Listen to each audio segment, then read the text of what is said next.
I started life in a prior environment. I was a teacher for 12, 13 years.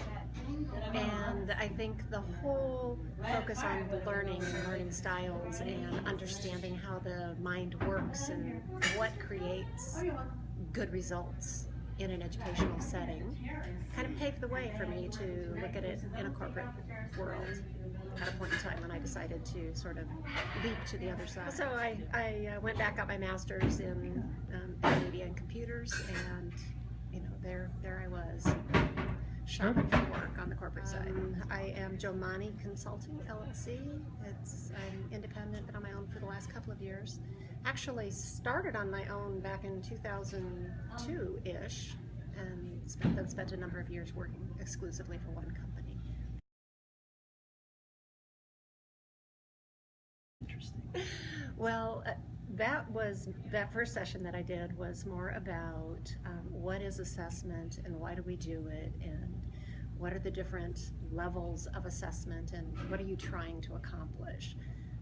More a basics approach for people who might not have really thought about it, from that perspective in a while.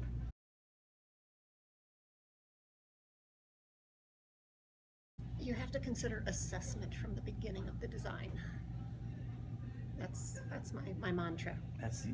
You have to know what you want to get out of it and how you plan to test for that before you put that bucket O content into. Well, and interestingly that you say that, because you say developing your questions, and frankly it might not be a question. Yeah, good point.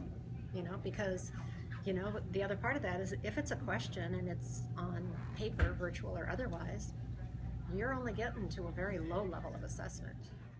Well, like I said, I think you have to start with the end in mind.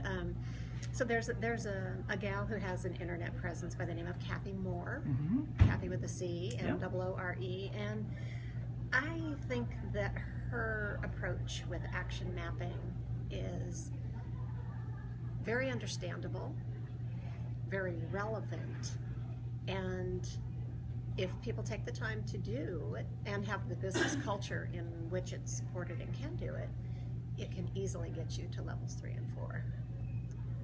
Outstanding. So level 3, is all about performance, right? So are they actually doing whatever it is in the work environment? And then level 4 is it making a difference? So, if you look at her action mapping model, what she does is exactly what I, it's like, yes, sisterhood. Yeah, you have to start with the business goal. What are you trying? Yeah. What do you need people to do? Right. What is it you're trying to? And add business value. How do you impact the business? Yeah. What are you trying? What's your end? What does success look like? And then taking that and building out from that. So what are the actions that people need to do in order for that to happen? Yeah. So if I need to increase sales, which is like the standard of everybody, Yeah. What specific actions do salespeople need to do? And it is action-based. That's why she calls it action mapping. So they need to build relationships. They need to determine whether a prospect is a viable prospect or not. They need to know how to close the sale effectively. So you take those actions and you back it out one more level to say, all right, so how close can I get to that in a classroom? How close can I replicate that situation for that individual in a classroom setting? And that becomes the training design. I need these activities in my training, and to support that activity, what's the least amount of information I can give them in order to get them to do it? There's a cool study out by ESI. They did it several years ago that looked at, they said something like 400 people responded to their survey for organizations, government and commercial. And the numbers are pretty staggering.